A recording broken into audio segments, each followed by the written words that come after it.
Let's talk about the why. Why are we doing this? Alex, why are you even doing this? Why are you talking so much about digital pathology?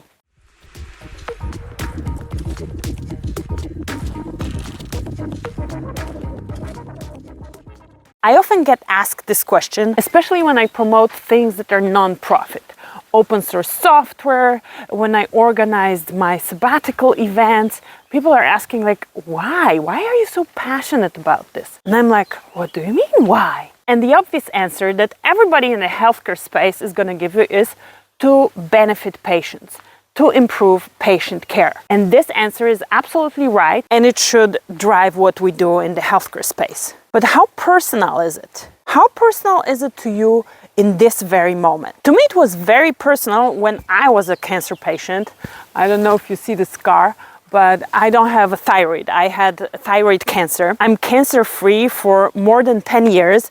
And at the time of diagnosis, it was super personal to me. There was another time recently where helping patient was very personal to me when I learned about two friends of mine that were being diagnosed with breast cancer and were going through breast cancer treatment, and hearing the cancer patient journey from close friends, a cancer journey that was a lot more complicated than mine, caused a big spike in my motivation in spreading the word about digital pathology. But these events are not everyday events, and I don't wish anybody to have to be motivated by this type of tragic events to do your best every single day. The motivation fluctuates like in anything with life, but in this particular area, we cannot just accept this fluctuation. So today I wanted to tell you about my personal why I love digital pathology, why this is my way of contributing to better patient care. Today I'm taking you to my home village of Rogi,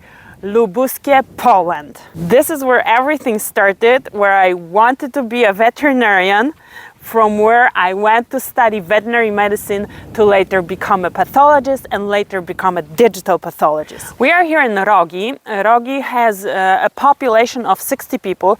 Probably when me and my sister and my mom moved out, it's now 57. But here's where everything started. I went to study veterinary medicine in Wrocław, and then after practicing for a couple of years, and then I decided to specialize. But I wanted to have an international specialization to be able to travel and work wherever I want, which later I learned is not that easy if you take immigration into account, but would be even more difficult if I didn't become a board-certified veterinary pathologist. So for me to be specialized at an international level, I needed to move out of the country, because here in Poland you still don't have any accredited residency center. I wanted to do a PhD, I wanted to do a residency, and I was fortunate enough to be able to just get accepted to a program abroad. I went to Germany. This is where I did my PhD and where I did my residency. And at the time I might have been the first person from Poland that started a residency. Now I've learned there are a couple of other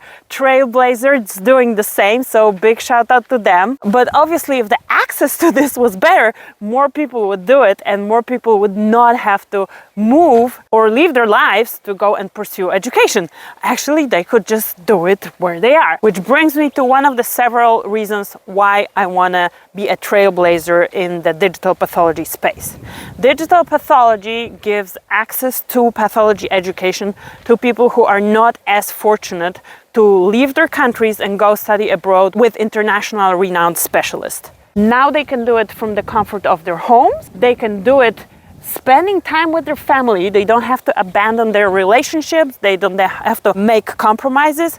They can learn and live where they want to live. This is a huge advantage of digital pathology. Even though I was able to move out and study abroad and do my residency in Germany, I still benefited from digital slides when I was training for my boards. My study group was international. I studied with friends from Belgium and UK, and we would do virtual slide rounds. At the time we were hesitating whether to do it that way because the slide evaluation in the exam was still on glass slides, but we decided this is the only way for us to study together and keep motivating each other till the exam, and it paid off.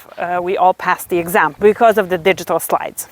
One can always question, okay, if there was an option to stay and do everything digitally, would you stay? Personally, I probably wouldn't stay, but I know a bunch of people who were really highly qualified and just were not fortunate enough to leave, drop everything, and go study somewhere else. So this feeling of wanting to give back in a way is driving my efforts to promote digital pathology. But this is not enough. Maybe it's a lot closer than my cancer experience from a decade ago. And now that I know that my friends are cancer survivors, I'm less emotionally affected by somebody mentioning a cancer patient. And I'm a veterinary pathologist, and I work in the drug development space. I support drug development.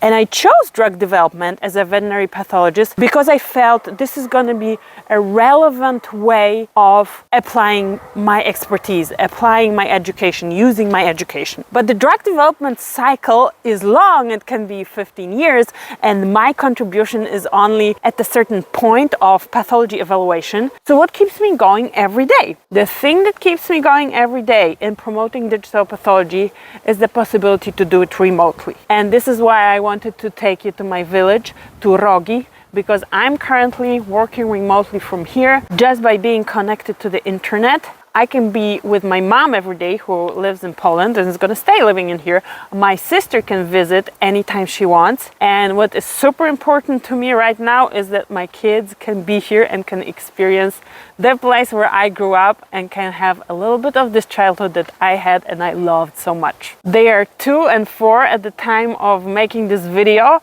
and they both speak fluent Polish. Well, the 4-year-old speaks a little better than the 2-year-old, but they both speak fluent Polish. Their dad is American, and we live most of the year in the US, so they obviously speak fluent English as well, but they are Polish, they have Polish IDs, and it was super important for me to give them the real Polish heritage. What do I mean by real Polish heritage? The interaction with my Polish family, speaking the Polish language, seeing how it is here, living how it is here, and knowing that there are different realities in the world and one is not better than the other. They're just different, and they're all beautiful. And a week ago, a childhood dream of mine came true. I bought 2 horses. They're gonna be living here in Poland under the care of my next door neighbor with the herd of her horses. And whenever I come here with my new family to visit my old family, I will be able to enjoy my horses as well. So let me show you around in Rogi Lubuskie, Poland.